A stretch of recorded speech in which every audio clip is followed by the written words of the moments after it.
Can you stick around real quick, my friend? I know you're seeing this for a reason, truly. Whether one person sees this, or 15,000 people see it, I just want to help one person out. That's my only goal on this channel, y'all. And what I want to tell y'all today is that in this life, in this world, you're as close to hell as you're ever going to be.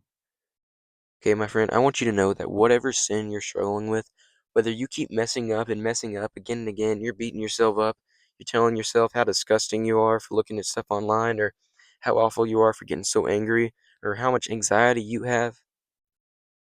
Okay, my friends, y'all need to stop beating yourselves up after you sin. That's my first point today. Okay, that's rubbing salt in the wound, y'all. And speaking of wounds, what did Jesus do on the cross? He died for that sin. So stop talking about it. Stop talking about how big your problems are. Start talking about how big your God is. Okay, my friends? All that matters when you fall into a sin is if you get back up. And you get back up through Jesus Christ. And you're doing better through Jesus Christ. And you're putting in the effort. And putting in the effort using God's strength to overcome that sin again. Okay, my friends? Even if you struggle with that sin for a while, even if you're tempted a whole lot in the future, the temptation isn't the sin. Falling in is. Okay, my friend?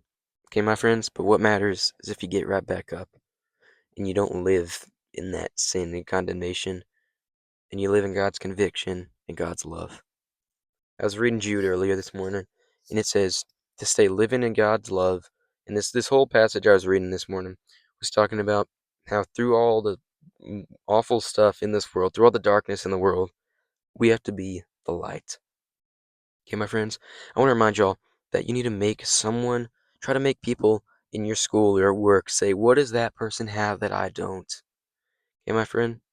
And maybe one day, maybe one of those people will come up to you and ask you. Or maybe one of those people will want to know what you have that they don't. And you can tell them, that's Jesus Christ, my friends. Through it all, I want you to know, Jesus says, my peace I leave with you, my peace I give to you. Not as the world gives. Sorry for the voice crack, y'all. Jesus leaves you when he left the earth, when he went back up to heaven. He's coming back soon, y'all. Jesus left us a peace. Okay, he left us his peace, not a peace that hiding in your room is going to give you, not a peace that full sprinting, following God, being all on fire for him all the time is going to give you, but a peace of running the good race and fighting the good fight for God. Okay, through all the battle scars, through all the mess ups, through all the losses. Okay, my friends, you have victory in Jesus Christ. Whoever you are, no matter what you struggle with, if you have given your life to Christ, my friend, and you're overcoming those sins, if you're living your life for Christ, you're going to heaven.